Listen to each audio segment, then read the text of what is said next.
နေကြီးဖြာတဲ့မနှက်ခင်းမှာထမ်းလက်တော်ကလေချိုအေးတွေဝေးရန်လို့နေတယ်နွားလဲရင်လေးလက်မထက်မှာခလောက်တန်ပေးဖုန်းနဲ့ထောင်းထောင်းနဲ့တို့လို့သားရောရွာလေးပြန်မြင်အောင်မိတာပဲလေပြန်မြင်အောင်မိတာအခါခါပဲလေရက်အိုလေးရဲ့အရှိန်အောက်မှာ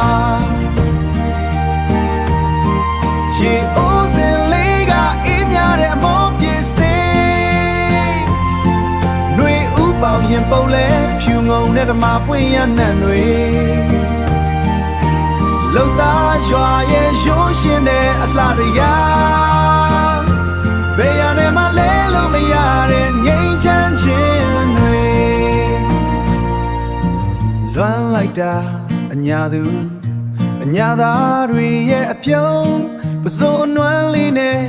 ရိုးသားတဲ့စိတ်ထားတွေမိုးခေါင်လို့ဖုံထူလဲနှွေးထွေးတဲ့တွေကပုံမြဲစေတယ်ရွှေရောင်ဝင်းနဲ့အညာမြေရဲ့လှုပ်သားရွာလေးကိုပြန်ဆုံနေတဲ့စိတ်နဲ့လွမ်းရိပ်တွေခိုးနာနေမိတယ်ညနေစီစာအချိန်ရောက်ရင်ဘုရားစီရီပေါ်ကခေါင်းလောင်တဲ့ကြားရတယ်အမေပြင်ပေးတဲ့ထမင်းဝိုင်းလေးမှာထမ်းလျက်ခဲလေးရဲ့ငိမ့်ချမ်းတဲ့ညာမြေရဲ့အိမ်ပြန်လန်းကို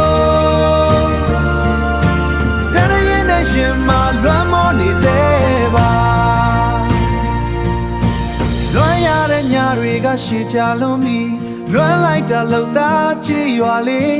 ဟောင်းနှွမ်းတဲ့အိမ်လေးတွေမှာနှွေးထွေးမှုတွေရှိတယ်ဘယ်ချိန်ပြန်ဆုံးခွင့်ရအောင်မလဲအချိန်တွေကပြောင်းလဲသွားပြီမဲ့